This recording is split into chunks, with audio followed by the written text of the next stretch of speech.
बच्चों, आज हम लोग पढ़ेंगे कक्षा 12वीं हिंदी में जो पाठ है तुलसीदास और तुलसीदास की रचना है उसका जो लंका कांड से ली गई है रचना। और ये प्रसंग है लक्ष्मण मूर्छा और राम का विलाप।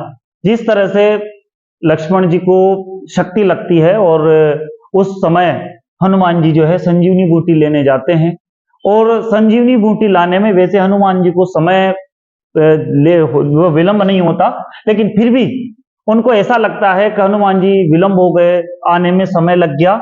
और यहाँ सभी लोग चिंतित है और लक्ष्मण की जो स्थिति देख करके राम बहुत व्याकुल है। तो उस कहानी को हम लोग सीखेंगे, पढ़ेंगे, ये हमारी व्याख्या है। सबसे पहले हम देखते हैं कि जो लक्ष्मण मूर्छा और राम का विलाप है उसका जो पहले जो चौपाई से पहले जो दोहा है उसको समझेंगे। क्या लिखा है? तब प्रताप और राखी प्रभु जेवं नाथ तुरंत अस कहीं आय सुपाय पद बंदी चले हनुमंत। ये उस समय का है कि जब हनुमान जी द्रोणागिरी पर्वत से लौट रहे थे, लौटते समय वो अयोध्या के ऊपर से जा रहे थे, तो जब भरत जी ने उनको देखा और भरत जी ने देखने के बाद भरत जी ने क्या करा कि बिना सोचे समझे उन पर बाण चला दिया। बाण चलाने से हनुमान जी नीचे गिर गए। गिरने के बाद जब उनके मुख से राम नाम निकला तो भरत जी को अपनी गलती का एहसास हुआ, और गलती का एहसास होने के बाद उनको उन्होंने आपस में मेल मिलाप की बातें करी। और जब उन्होंने पूछा कि आप कहां जा रहे हैं, तो हनुमान जी ने उन्हें पूरी घटना बताई कि लक्ष्मण जी इस समय घायल अवस्था में पड़े हुए हैं और उन्हें संजीवनी बूटी की आवश्यकता है, तो मैं संजीवनी बूटी के रूप में पूरा पर्वत लेकर जा रहा हूं। तो भरत जी का कहना था कि भाई तुम्हें जाते समय बहुत समय लग जाएगा, एक काम करो मेरे बाण पर बैठो और मैं आपको तुरंत लंका पहुंचा देता हूं। तो हनुमान जी ने मना कर दिया। उनका कहने का मतलब था कि मुझे भगवान राम ने अकेले एक काम सौंपा है, और जब मुझे काम सौंपा है तो मैं पूरी ईमानदारी से इस कार्य को करूंगा। तो देखते हैं क्या बोलते हैं।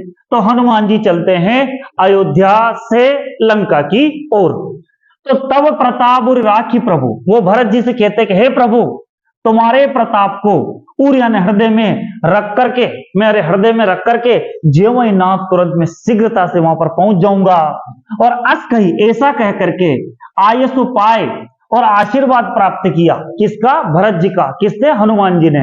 और बंदी चले वो हनुमंत, और हनुमान जी अपनी यात्रा की ओर बढ़ गए। आगे चलते हैं। और मनी मन में वो भरत बाहुबल शील गुण प्रभु पद प्रीति अपार मन महु जात सराहत पुनि पुनि पवन कुमार। वो भरत जो है वो भरत जी के बाहुबल पर और उनके शील पर और उन गुणों पर क्या हुआ, और उनके भगवान के जो उनके प्रभु के पदों में जो प्रीति है, भगवान राम के पदों में भगवान राम के प्रति जो भरत जी का जो प्रेम है, उसको जब उन्होंने देखा भरत जी के अंदर जब हनुमान जी ने देखा तो मन महु जात सराहत है। मन में बार बार वो इस चीज की सराहना कर रहे थे कि भाई का प्रेम हो तो भरत और राम की तरह। पुनि पुनि पवन कुमार, हनुमान जी बार बार स्मरण कर रहे थे और अपनी यात्रा को जारी रख रहे थे, अपनी यात्रा में आगे बढ़ रहे थे। अब हम आगे चलते हैं। अब हम आगे पढ़ेंगे। अब ऐसी स्थिति, हनुमान जी यहां से चले और वहां राम की स्थिति कैसे हो रही है हम देखेंगे।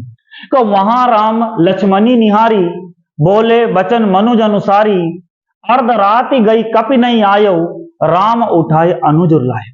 तो देखते कि राम जो है लक्ष्मण को बार बार देख रहे थे। लक्ष्मण उनकी गोद में पड़ा हुआ था, घायल अवस्था में पड़ा हुआ था, और वहां राम लक्ष्मणी निहारी, वहां पर लंका में बार बार राम लक्ष्मण को निहार रहे थे और बोले वचन मनुज अनुसारी, और मनुष्य की तरह वचन बोल रहे थे बार बार। इस तरह से आज भगवान राम नहीं थे, वो एक बड़े भाई थे और छोटे भाई के वियोग में बिल्कुल व्याकुल हो गए थे।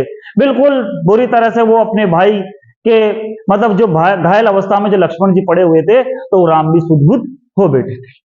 अर्ध रात, या वो बोल क्या रहे थे, भगवान राम कहते कि अर्ध राति, आधी रात हो गई है और आधी रात कपि नहीं आए हो। और हनुमान जी जो कपि हैं, जो हनुमान जी गए हैं, वो अभी तक नहीं आए हैं। तो मेरे भाई का चिकित्सा कैसे होगी, उनका इलाज कैसे होगा, उनकी जो दवाई लेने गए हैं, उनके लिए जो संजीवनी बूटी लेने गए हैं, वो कपि नहीं आए हो, अभी तक वो वापिस नहीं लौटे हैं।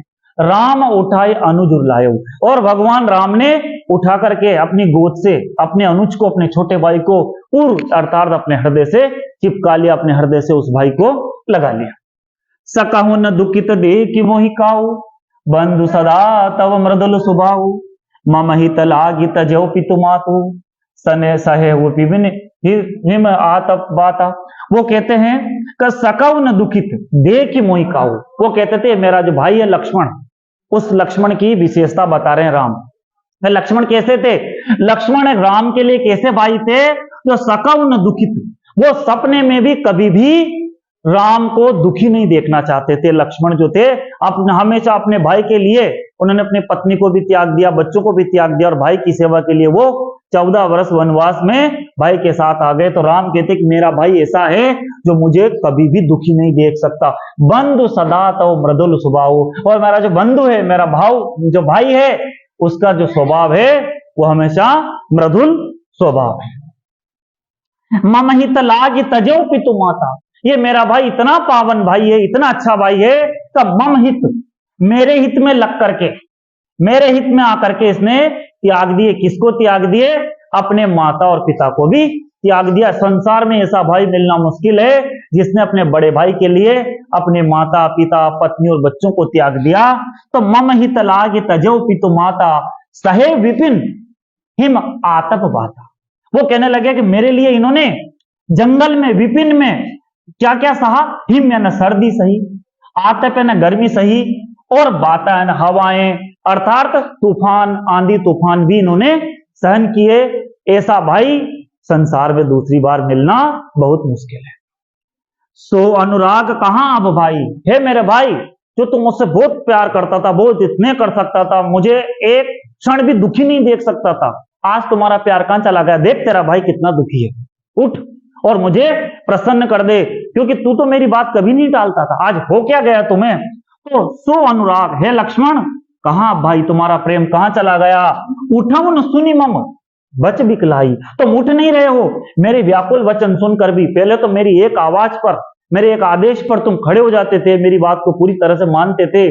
आज ऐसा क्या हो गया है कि उठाओ न सुन, तुम सुनने के बाद भी नहीं उठ रहे हो। मन बच बिकलाई, मेरे व्याकुल वचनों को सुनने के बाद भी नहीं उठ रहे हो। तो भाई ये तो बड़ी गलत बात है। आगे देखते हम लोग। जो जनते हूं बन बंधु बिछोहू, पितु वचन मनते हूं नहीं कहू। यदि मुझे ऐसा आभास होता पहले से, यदि मुझे ऐसा पता चलता कि वन में जाने से, जो जनते हो, यदि मैं जानता वन में जाने से मेरा बंधु का बिछो हो जाएगा, मेरा बंधु बिछड़ जाएगा, मेरा भाई बिछड़ जाएगा, तो मैं क्या करता? पितु वचन मनते नहीं कोई, मैं अपने पिताजी का वचन भी नहीं मानता, पिताजी की बात भी नहीं मानता, क्योंकि मुझे सबसे ज्यादा संसार में कोई प्रिय है या मेरा सम्मान करता है तो वो लक्ष्मण करता है। और यदि मुझे ऐसा आभास होता कि लक्ष्मण जो है मेरी वजह से जंगल में, वन में आएगा, मेरी वजह से उसका बिछो हो जाएगा, तो मैं पिताजी की बात भी नहीं मानता। आगे देखते हैं, अब देखते हैं, है ना। सुत, आगे देखते हैं, सुत बित नारी भवन परिवारा, होई जाहि जग बारही बारा। राम कहते हैं कि क्या क्या संसार में दोबारा मिल सकता है व्यक्ति को, क्या क्या सुत यानी पुत्र भी दोबारा प्राप्त हो सकता है। मान लो किसी का एक पुत्र समाप्त हो जाए, मर जाए, तो भी दूसरा पुत्र पैदा हो सकता है। वित पत्नी, और नारी, और भवन यानी जो घर है, आवास है, और परिवार, ये सारी की सारी सुत अर्थात पुत्र, वित्त यानी धन, नारी यानी पत्नी, भवन यानी घर, और परिवार, ये सारी चीजें दोबारा मिल सकती है ना। क्योंकि जैसे धन चला जाए तो भी मिल सकता है, नारी चली जाए तो भी मिल सकता है, भवन घर चला जाए तो दोबारा घर बना सकते हैं, परिवार भी दोबारा जोड़ सकते हैं। लेकिन होई जाहि जग बारही बारा, ये संसार में बार बार मिल सकता है, बार बार कमा सकते हैं, बार बार आ सकता है। लेकिन अस विचार जीव जागा उताता, मिलई न सहत जगत सहोदर भ्राता। इस संसार में अस विचार, ऐसा विचार मन में जाग रहा है उनके, हे ताता, है मेरे पुत्र। वो राम को, अपने लक्ष्मण को अपने पुत्र जैसा प्रेम करते थे। तो मिला ही ने जगत, इस संसार में सब कुछ प्राप्त हो सकता है, लेकिन मिला ही ने जगत, क्या नहीं मिल सकता? सहोदर भ्राता, ऐसा सगा भाई नहीं मिल सकता जो अपने बड़े भाई के लिए अपना सब कुछ कुर्बान कर दे। सब कुछ मिल सकता है, पुत्र दोबारा पैदा हो सकता है, धन मिल सकता है, पत्नी मिल सकती है, भवन मिल सकता है, परिवार मिल सकता है, लेकिन सगा भाई जीवन में एक ही बार मिलता है। अब राम कहते मेरी स्थिति कैसी हो गई, भगवान राम कहते तेरे बिना मेरी स्थिति कैसी हो गई। तो जता पंख बिनु खग अति दीना, जिस प्रकार से बिना पंख के पक्षी की स्थिति हो जाती है, वो अति दीन हो जाता है। बिना पंख के पक्षी की स्थिति दयनीय हो जाती है। और मणि बिनु फणी, और सांप की स्थिति मणि के बिना हो जाती है, बिना मणि वाला सांप होता है। और करिबर कर हीना, और बिना सूंड के जो हाथी की स्थिति, जैसे किसी हाथी की सूंड काट दी जाए, किसी पक्षी के पंख काट दिए जाए, किसी सांप का फण काट दिया जाए, उस तरह से जिसे उन जानवरों की स्थिति होती है, वैसी स्थिति आज मेरा भाई मेरे सामने नहीं है, इसलिए उनकी जैसी स्थिति मेरी हो रही है। आगे देखते हैं। असमम जीवन बिंदु बंधु बिनु तो ही, ऐसा मेरा जीवन बंधु बिना तो ही। हे भाई तेरे बिना मेरा ऐसा जीवन हो जाएगा। कैसा जीवन हो जाएगा? जैसे बिना पंखों के पक्षी का जीवन हो जाता है, बिना सूंड के हाथी का जीवन हो जाता है, और बिना फण के बिना मणि के सांप का जीवन हो जाता है। भाई असमम जीवन, ऐसा मेरा जीवन तुम्हारे बिना हो जाएगा। जो जड़ देव जीवाए मोई, और ये जो जड़ देवता है, ये जो निर्जीव देवता है, मुझे आज भी जीवित क्यों रखे हैं? जब मेरा भाई मरणासन स्थिति में पड़ा हुआ है, फिर मुझे भी क्यों मृत्यु नहीं दे देते हैं? तो मैं देवताओं से ये मांगता हूं, हे देव, मुझे भी आज मेरे भाई के साथ इस स्थिति में पहुंचा दिया जाए, क्योंकि संसार में यदि भाई नहीं है तो संसार में कुछ भी नहीं है। आगे देखते हैं। जेव अवध कवन मुंह लाई, मैं जाऊंगा अयोध्या में कवन यानी कैसा मुख लेकर। अब अयोध्या वाले मुझे क्या कहेंगे? मैं कैसा मुख लेकर के जाऊंगा? जिस भाई ने मेरे लिए पूरा परिवार छोड़ दिया, पत्नी छोड़ दी, बच्चे छोड़ दिए, माँ बाप छोड़ दिया, आवाज छोड़ दिया, घर परिवार धन संपदा सब छोड़ दी, अब मैं उसके बिना वापिस अयोध्या जाऊंगा तो कवन मुंह लाई, कैसा मुंह लेकर के जाऊंगा? और लोग मुझसे क्या कहेंगे? नारी है तो प्रिय भाई गंवाई, इसने अपनी पत्नी के लिए अपना प्रिय भाई गंवा दिया। तो सारे के सारे लोग मुझे भला बुरा कहेंगे, मुझ पर लांछन लगाएंगे। क्या कहेंगे? कि कैसे राम हैं, जिस भाई ने इनके लिए सब कुछ छोड़ दिया, उन राम ने पत्नी के लिए प्रिय भाई गंवाई, अपना भाई गंवा दिया। किसके लिए गंवा दिया? अपनी पत्नी के लिए। बरु अपजस साउतेउ जग माही, वो कह रहा कि मैं सारे के सारे अपयश जो है संसार में सहन कर लूंगा। बरु अपजस साउतेउ जग माही, है ना? वो कह रहा मैं सारे अपयश सहन कर सकता हूं। क्यों? क्योंकि नारी हानि विशेष क्षति नहीं, क्योंकि नारी की जो हानि होती है वो विशेष क्षति नहीं होती है। नारी फिर भी प्राप्त हो सकती है, पत्नी के साथ कुछ दोबारा मिल सकती है, लेकिन मेरा भाई यदि चला गया तो संसार में मुझे दोबारा नहीं मिलेगा। आगे देखते हैं हम लोग।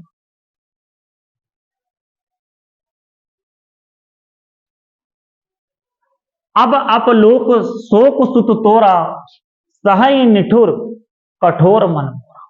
अब अपलोक, अब मुझे सारे लोकों में अब मुझे अपलोक सहन करना पड़ेगा, अपमान सहन करना पड़ेगा।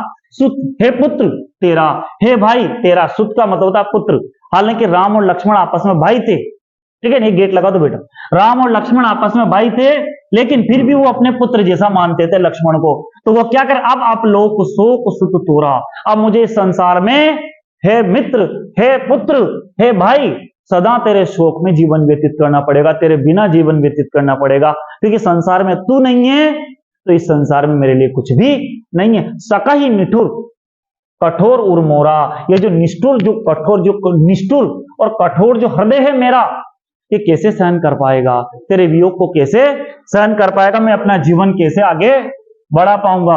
अब देखो अगली पंक्ति को ध्यान से सुनेंगे कि निज जननी के एक कुमारा, जो लक्ष्मण थे, हालांकि लक्ष्मण जो थे उनकी माता का नाम था सुमित्रा, और सुमित्रा के 2 पुत्र थे।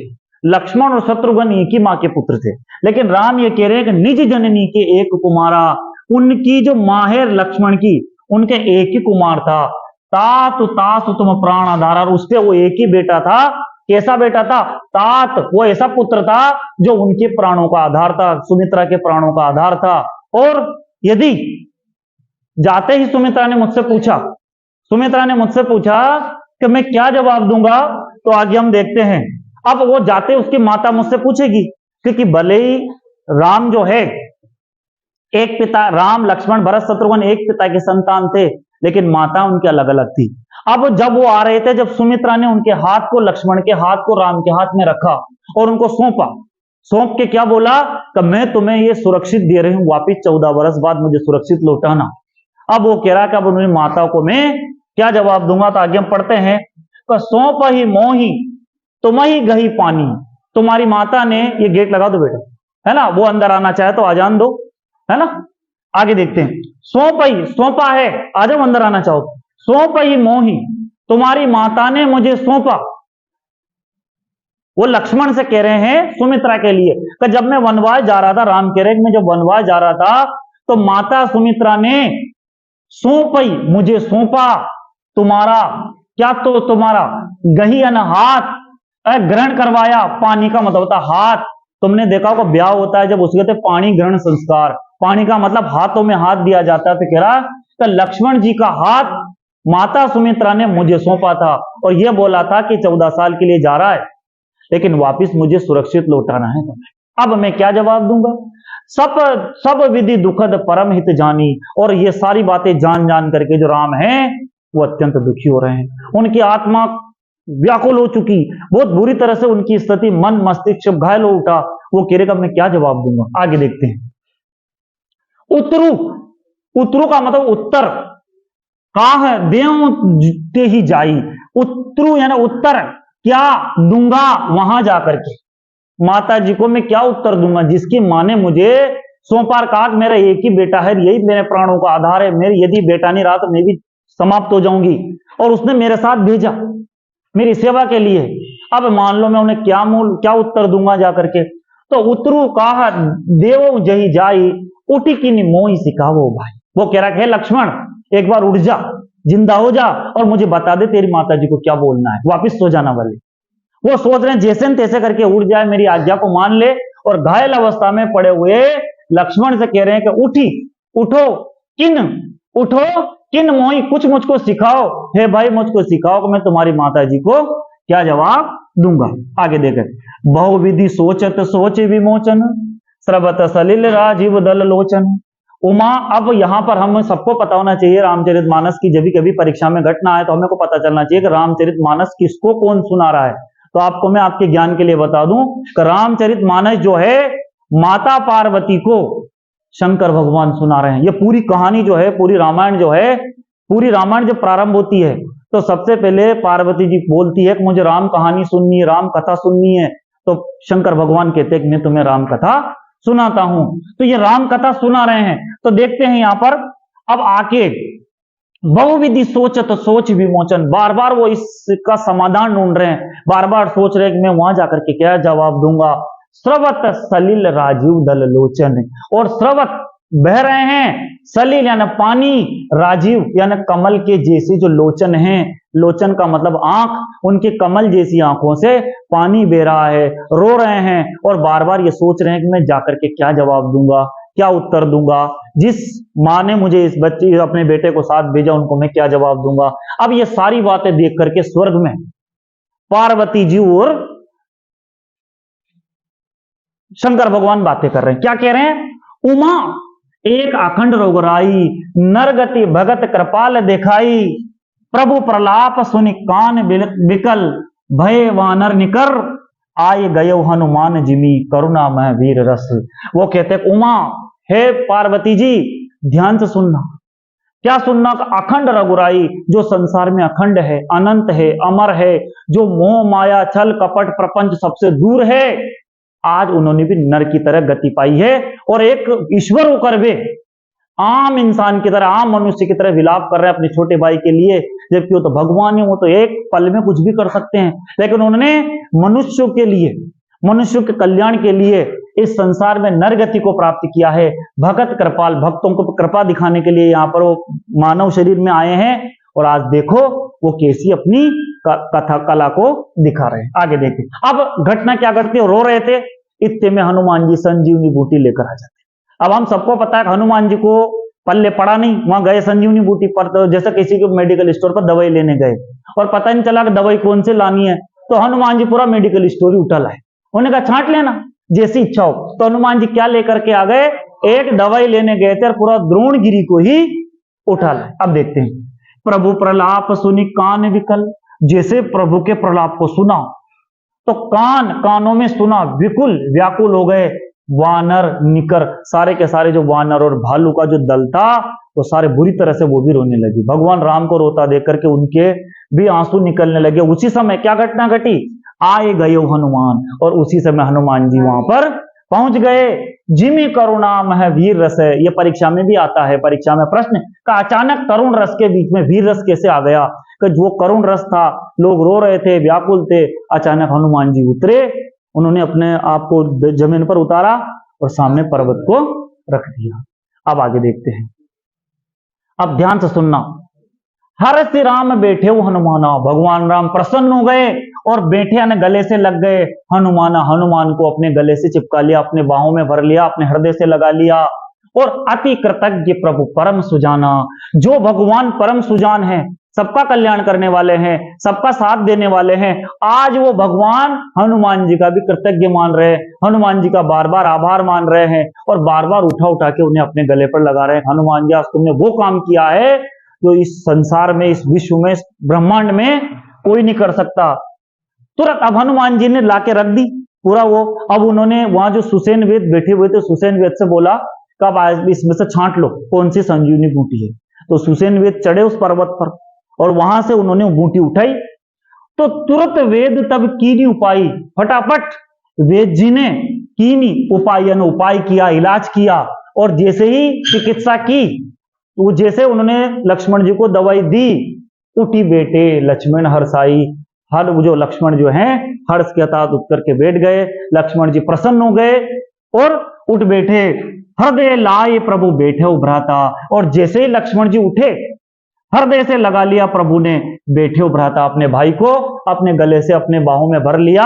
और हर से सकल भालू कपि भ्राता, और सारे के सारे जो भालू है, कपि है, जितने भी उनके सैनिक थे, वो सारे प्रसन्नता से भर गए। आगे देखते हैं, कपि पुनि वेद तहां पहुंचावा। अब मैं आपको घटना बता देता हूं कि सुसेन वेद थे कहां के, लंका के, वो दुश्मन देश के थे, और फिर भी डॉक्टर, उन्होंने उनसे कहा कि तुम मुझ पर विश्वास कैसे कर सकते हो, मैं तो दुश्मन का चिकित्सक हूं, डॉक्टर हूं। तो हनुमान जी ने उनसे कहा, हनुमान जी लेने गए थे वहां पर, तो वो नहीं आ रहे थे, तो उन्हें घर समेत उठा लाए, हाट पे उठा लाए। तो उन्होंने कहा कि भाई एक बात बताओ, मैं तुम्हें कोई गलत दवाई दे दूं। तो उन्होंने कहा था कि चिकित्सक का, डॉक्टर का सबसे बड़ा धर्म होता है उसके सामने जो पड़ा हुआ जो घायल व्यक्ति है उसकी ईमानदारी से चिकित्सा करे, सत्य निष्ठा से चिकित्सा करे, वो ये ना देखे कि सामने वाला मेरा शत्रु है कि मित्र है। तो उन्होंने कहा वाह यार, तुम्हारे विचार तो बहुत उत्तम है, तो मैं तुम्हारी चिकित्सा भी बहुत अच्छी करूंगा। अब जब इलाज हो गया, लक्ष्मण जी स्वस्थ हो गए, तो हनुमान जी को फिर काम दिया, क्योंकि हर काम हनुमान जी कर पाते हैं इस संसार में, या उस कलयुग में, या सतयुग में, या द्वापर युग में, हनुमान जी से बड़ा इस संसार में कोई भी भक्त नहीं हुआ। तो जो काम कोई नहीं कर पाता वो सारे पल्ले किसके बन जाते, हनुमान जी। अब हनुमान जी को क्या बोला गया है, हर किसी की तो लंका में जाने की हिम्मत नहीं, क्योंकि बड़े बड़े राक्षस घूम रहे हैं, और हनुमान जी के आगे राक्षस का क्या काम है कि नहीं। तो उन्हें क्या करा, कपि पुनि, कपि ने दोबारा वेद तहां पहुंचावा, वेद जी को उनके घर पहुंचा दिया। कहां, जय विधि तबई ताई लौआ लई आवा। जिस प्रकार से वो, जिस विधि से, जिस प्रकार से वेद जी को लाए थे, उसे उठा करके खटिया सहित वापिस उनके घर में उसे रख दिया। ठीक है, अब दो पंक्तियां और बची, अब सुनना ध्यान से, अंतिम पंक्तियां हैं इस पूरे गद्य की, ये पद्य की, जो हमारी जो लंका कांड है इसकी अंतिम पंक्ति, ये लक्ष्मण मूर्छा संवाद की दो अंतिम पंक्तियां ध्यान से सुनेंगे। तो अब सुनना ध्यान से, ये बहुत महत्वपूर्ण पंक्तियां हैं और इससे प्रश्न जरूर आता है परीक्षा में। क्या होता है कि ये वृत्तांत दशानन सुने हूं, वृत्तांत यानी कथा, कहानी, दशानन सुने हूं, जैसे दशानन की, क्योंकि सबके गुप्तचर रहते हैं। रावण के गुप्तचर ने जैसे रावण को सूचना बताई, पूरी की पूरी घटना बताई, तो किस तरह से संजीवनी बूटी लेने गए, जो पूरी घटना बताई, तो ये वृत्तांत दशानन सुने हूं, ये कथा जब दशानन ने सुनी, अति विषाद पुनि पुनि सिर धन हूं, बहुत ही अत्यंत कष्ट से, अत्यंत दुख से अपना सर पीट लिया, अपना सर कूट लिया, और वो बहुत व्याकुल हुआ कि यार मैंने जिस लक्ष्मण को मरणासन इस स्थिति में पहुंचा दिया, क्योंकि मेघनाथ जो थे रावण के जो पुत्र थे, उन्होंने लक्ष्मण शक्ति लगाई थी, तो ये बहुत ही दुख हुआ उन्हें कि लक्ष्मण वापिस जीवित हो गए। ठीक है, अब देखते हैं व्याकुल कुंभकर्ण पही आवा। अब ध्यान से सुनना, बिल्कुल अंतिम पंक्तियां है। और व्याकुल होकर के जब उसे कोई रास्ता नहीं मिला तो किसके पास गया? वो कुंभकर्ण के पास गया। और विविध जतन करी ताई जगावा। कुंभकर्ण को श्राप था का एक दिन जागेगा 6 महीने सोए। और कुंभकर्ण पहले पेट भर लेता था, अच्छे खासा सो जाता था। अब कुंभकर्ण को सोए अभी थोड़े दिन ही नहीं हुए थे, रावण पहुंच गया जगाने के लिए। तो उसको तो श्राप था या वरदान था कि तुझे 6 महीने सोना है, बीच में उसे उठा लिया। तो विविध जतन करे, उसको उठाने के लिए बहुत जतन करने पड़े, बहुत ढोल लंगारे बजाने पड़े, बहुत कुछ बाजे बजाने पड़े। अब आदमी राक्षस और आधी नींद में, किसी आपको ही और आपको नींद आ रही और आधी नींद में कोई उठा दे, आपका छोटा भाई आपको ठंड में मान लो रजाई खींच दे, तो आपको कैसा गुस्सा आएगा? आप खींच के चेटा दोगे एक आध, है ना? तो है ना, हालांकि वहां बड़े भाई उठाने आए थे, इसलिए बड़े भाई साहब से सब डरते हैं। जो व्यक्ति अपने पिताजी से नहीं डरता, उससे ज्यादा अपने बड़े भाई साहब से डरता है। तो वहां यदि रावण की जगह छोटा मोटा पहुंचता तो कुंभकर्ण उसका नाश कर देता, लेकिन यहाँ कौन पहुंचा? रावण। और विविध जतन करी ताई जगावा, उसको जगा लिया। अब जगाने के बाद देखना, बहुत ध्यान से देखना, इस पंक्ति को ध्यान से सुनना।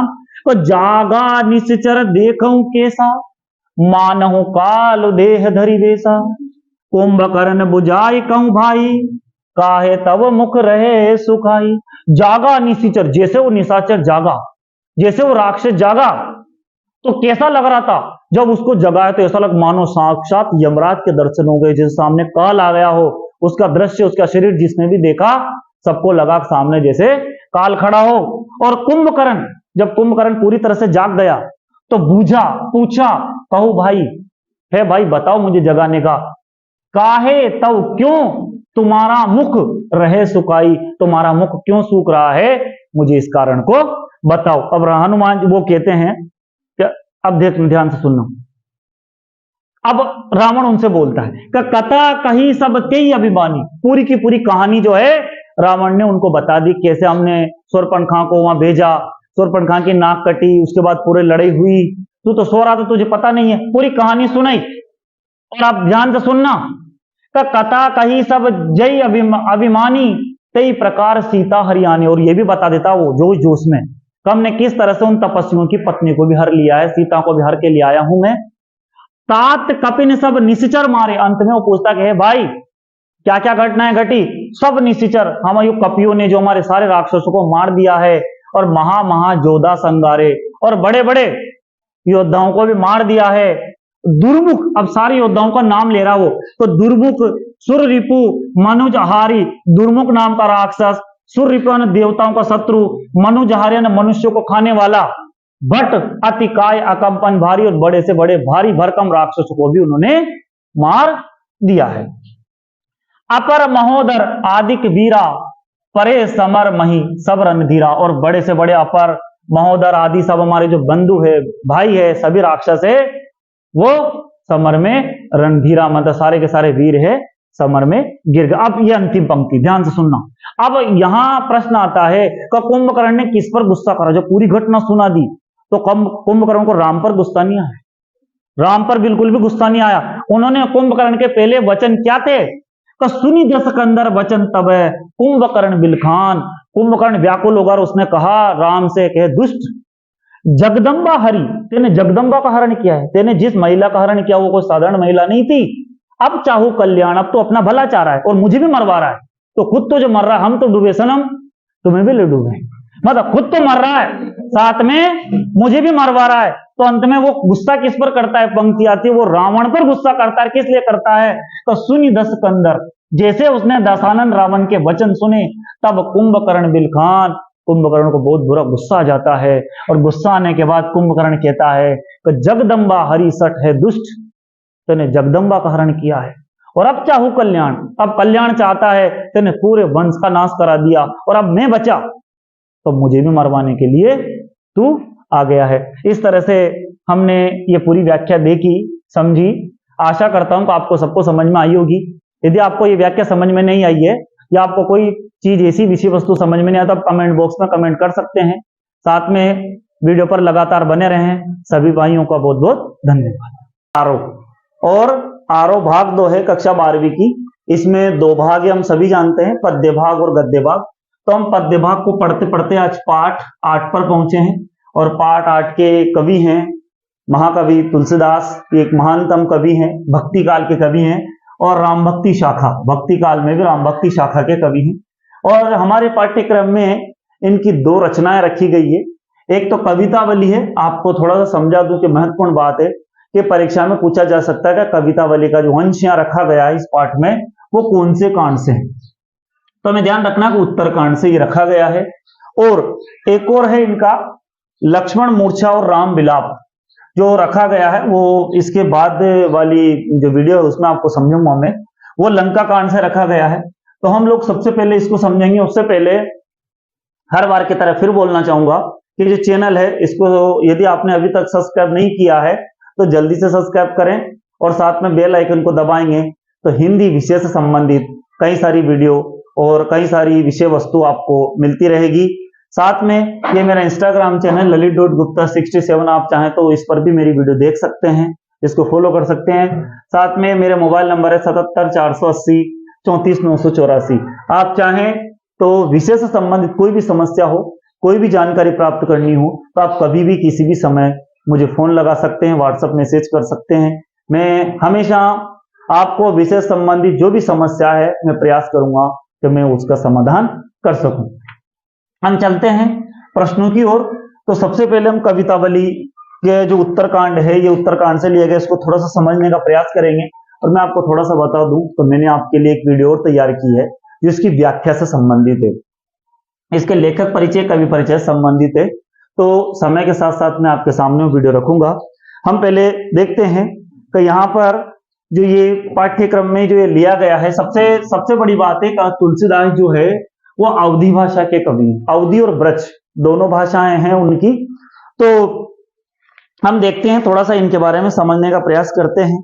और हम सभी जानते हैं कि समन्वय के कवि हैं, समन्वय की भावना रखने वाली कवि है। तो विविध विषमताओं से ग्रस्त कलिकाल तुलसी का युगीन यथार्थ है जिसमें कृपालु प्रभु राम और राम राज्य का स्वप्न रचते हैं। युग और उसमें अपने जीवन का न सिर्फ उन्हें गहरा बोध है बल्कि उनकी अभिव्यक्ति में भी वे अपने समकालीन कवियों से आगे हैं। उस समय के जितने भी कवि हैं, हम जानते हैं कि तुलसीदास जी के लिए एक दोहा प्रसिद्ध है, तो सूर सूर सूरदास जी सूरज के बराबर, और सूर सूर तुलसी शशि उडगन केशवदास, और आपके कवि खद्योत्सम जहत है कर प्रकाश। तो तुलसीदास जी का जो सम्मान है, जो महत्व चंद्रमा के समान है। जब तक सूरज और चंद्रमा इस ब्रह्मांड में जगमगाते रहेंगे तुलसीदास जी की कीर्ति अमर रहेगी। और हम देखते हैं कवितावली में यहाँ दो कवित्व और एक सवैया प्रमाण स्वरूप है। पहले में उन्होंने दिखाया है कि संसार में अच्छे बुरे समस्त लीला प्रपंचों का आधार पेट की आग है। जो भी हम जितने भी काम करते हैं सुबह से लेकर शाम तक, रात तक, और दिन भर में जो भी काम करते हैं वो सब पेट की आग बुझाने के लिए करते हैं। दारुण का गहन यथार्थ है जिसका समाधान में राम रूपी घनश्याम यानी भगवान राम की कृपा रूपी जो मेघ है उसको देखते हैं। इस प्रकार उनके राम भक्ति पेट की आग बुझाने वाली है, यानी जीवन के यथार्थ संकटों का समाधान करने वाली है ना। और साथ ही जीवन बाह्य आध्यात्मिक मुक्ति देने वाली भी है। दूसरे छंद में खेती ने किसान में प्रकृति और शासन की विषमता से उपजी बेकारी, प्रकृति से और शासन की से द्वारा जो उपजी बेकारी है, बेरोजगारी है, उसकी पीड़ा का उन्होंने चित्रण किया है। और इसका जो मार्ग है वो भी राम की कृपा ही बताया है। तीसरे छंद में भी उन्होंने भक्ति की गहनता और सघनता में उपजे भक्त हृदय के आत्मविश्वास का सजीव चित्रण है। मैं आपको जब व्याख्या और कवि परिचय समझाऊंगा तो और इसका वर्णन करेंगे। फिलहाल हम लोग अभी प्रश्नों पर चलते हैं। देखते हैं, पहला प्रश्न है, कवितावली में उद्धृत छंदों के आधार पर, कवितावली में उद्धृत छंदों के आधार पर स्पष्ट करें कि तुलसीदास को अपने युग की आर्थिक विषमता की अच्छी समझ है। उस समय का उन्होंने जो वर्णन किया है, तो हम जो उद्धृत छंद है हमारे सामने ये है, इसके अनुसार हम कैसे बता सकते हैं कि अपने युग की जो आर्थिक विषमता है तुलसीदास जी को उसकी अच्छी समझ है। ये प्रश्न महत्वपूर्ण है परीक्षा की दृष्टि से, तो मैंने आपके लिए लिया है और इसके उत्तर तैयार किए हैं, है ना। और बहुत छोटे छोटे उत्तर देखते हैं हम लोग। तुलसीदास ने समकालीन समाज का यथार्थ परक चित्रण किया है ना। समकालीन उस समय के जो समाज है उसका यथार्थ परक चित्रण किया है। उन्होंने देखा कि उनके समय में बेरोजगारी से मजदूर, किसान, नौकर और भिखारी आदि सभी परेशान थे। उन समय में जो बेरोजगारी ऐसी थी कि चाहे मजदूर हो, किसान हो, नौकर हो, भिखारी हो, व्यापारी हो, सब लोग उस समय परेशान थे। गरीबी के कारण लोग इतने परेशान हो चुके थे कि गरीबी के कारण लोग अपनी संतानों तक को बेच देते थे। सभी और भूखमरी और व्यवस्था थी। अब हम चलते हैं प्रश्न नंबर 2 की ओर। पेट की आग का शमन, अर्थात जो पेट की आग का मतलब भूख का शमन है, भूख को शांत करने में जो पेट की आग का शमन ईश्वर यानी राम भक्ति का मेघ ही कर सकता है।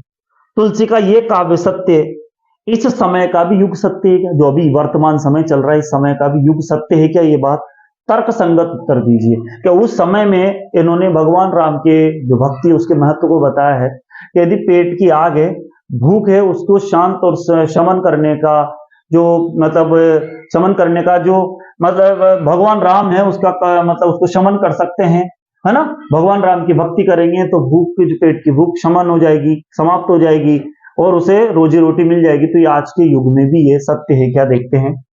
जब पेट की आग जलती है तो उसे बुझाने के लिए व्यक्ति हर तरह का कार्य करता है। जब पेट की आग जो जलती है या पेट की आग भूख लगती है तो उस भूख को बुझाने के लिए, समाप्त करने के लिए व्यक्ति हर प्रकार के कार्य करने के लिए आतुर हो जाता है, हर प्रकार के कार्य करता है। किंतु यदि वह ईश्वर का नाम जप ले तो उसकी अग्नि का शमन हो सकता है। वो उसकी जो अग्नि है पेट की भूख वो शांत हो सकती है, यदि भगवान का नाम जपे। तुलसी का ये काव्य कथन आज भी उतना ही प्रासंगिक है, आज भी उतना ही प्रासंगिक है। यदि हम ईश्वर की शरण में जाएं तो हम बड़ी से बड़ी मुसीबतों से भी बच सकते हैं। तो ये आज उतना ही प्रासंगिक है जितना उस समय था। ईश्वर भक्ति का मेघ ही मनुष्य को अनुचित कार्य करने की रोकने की क्षमता रखता है। अर्थात यदि पेट की भूख है, अपनी आवश्यकताएं हैं, तो उसको पूरा करने के लिए आवश्यक नहीं कि हम अनुचित कार्य करें। यदि ईश्वर की कृपा है और हम ईश्वर पर विश्वास करते हैं तो हम उचित कार्य द्वारा, अच्छे कार्य द्वारा भी, है ना, उपार्जन कर सकते हैं, कमाई कर सकते हैं और अपने पेट की आग को बुझा सकते हैं। ठीक है, अब हम चलते हैं प्रश्न नंबर 4 की ओर। 3 मुझे महत्वपूर्ण नहीं लगा परीक्षा की दृष्टि से, तो मैंने नहीं लिखा, हम लोग 4 पे चलेंगे। दूध कहो वाले छंद में ऊपर से सरल और निरीह दिखलाई पड़ने वाले तुलसी, है ना, दूध कहो वाले छंद में ऊपर से सरल और निरीह दिखलाई पड़ने वाले तुलसी की भीतरी असलियत एक स्वाभिमानी भक्त हृदय की है। वो ऊपर से निरीह दिखा रहे लेकिन एक भक्ति भी स्वाभिमानी है। ठीक है ना, इसे आप कहां तक सहमत है ना? एक स्वाभिमानी भक्ति भी हो, निरीह तो है लेकिन भक्त है, लेकिन भक्ति भी एक स्वाभिमानी है। तो हम इसमें कहां तक सहमत है, आप इससे कहां तक सहमत है, तो देखते हैं। वैसे ये उत्तर, जितने भी उत्तर है तर्क संगत उत्तर है, इसके जो सारे उत्तर है वो हमें अपने अपने अनुसार लिखने हैं, है ना। हम कितना सहमत है कि नहीं है, लेकिन फिर भी मैंने आपके लिए उत्तर तैयार किया है। देखते हैं। हम इस बात से सहमत है ना, हम इस बात से सहमत है क्योंकि छंद में भक्ति की गहनता और सघनता में उपजे भक्त हृदय के आत्मविश्वास का सजीव चित्र है ना। हम इस बात से गहन सहमत है क्योंकि छंद में भक्ति की गहनता और सघनता में उपजे भक्त हृदय के आत्मविश्वास का सजीव चित्रण है, जिससे समाज में व्याप्त जात पात और दुराग्रह के तिरस्कार का साहस पैदा होता है ना, है ना। हम लोग जात पात का विरोध कर सकते हैं, है ना, दुराग्रहों का विरोध कर सकते हैं, अंधविश्वासों का विरोध कर सकते हैं। तुलसी राम में एक निष्ठा रख करके, तुलसीदास जी जो है राम में एक निष्ठा रख करके समाज के रीति रिवाजों का विरोध भी करते हैं। वो देखते हैं कि समाज में जो अंधविश्वास है उनका विरोध होना चाहिए। हमने देखा कि भक्ति काल के जितने भी कवि हैं, चाहे सूर हो, तुलसी हो, कबीर हो, इन्होंने अपने समय में जितने भी अंधविश्वास है उसको समाप्त करने का प्रयास किया और साथ में समन्वयता की भावना, एकता की भावना पर जोर दिया, मानव के विकास पर जोर दिया, उस समय जमाने में जो उस समय के जो हालात थे उससे उभारने पर जोर दिया। इस तरह से ये हमारे प्रश्न थे कवितावली के।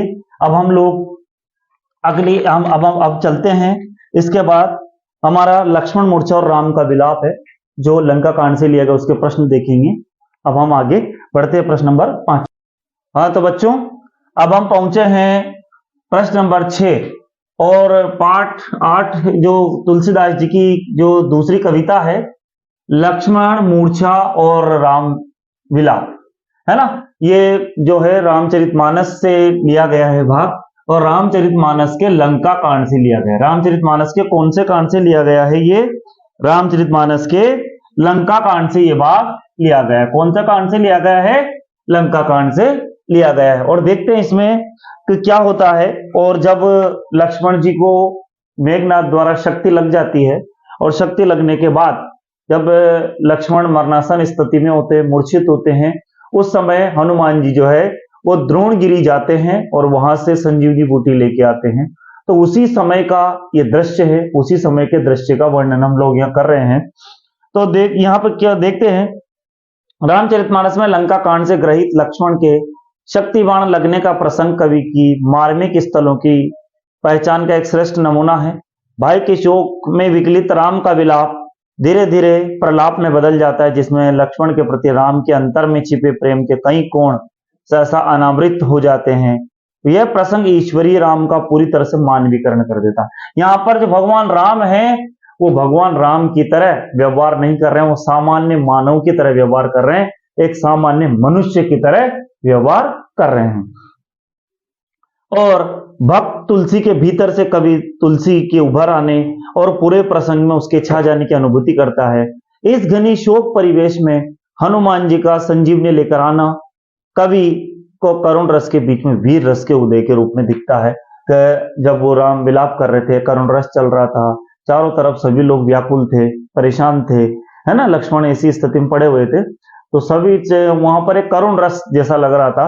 लेकिन अचानक से जो हनुमान जी है वो संजीवनी बूटी लेकर आते हैं, और मतलब संजीवनी बूटी के रूप में पूरा द्रोणागिरी को ही लेके आ जाते हैं, और फिर वहां पर वीर रस हो जाता है। देखते हैं, भातृ शोक में हुई राम की दशा को कवि ने प्रभु की नर लीला की अपेक्षा सच्ची मानवीय अनुभूति के रूप में रचा है। क्या आप इससे सहमत हैं? तर्कपूर्ण उत्तर दीजिए, है ना।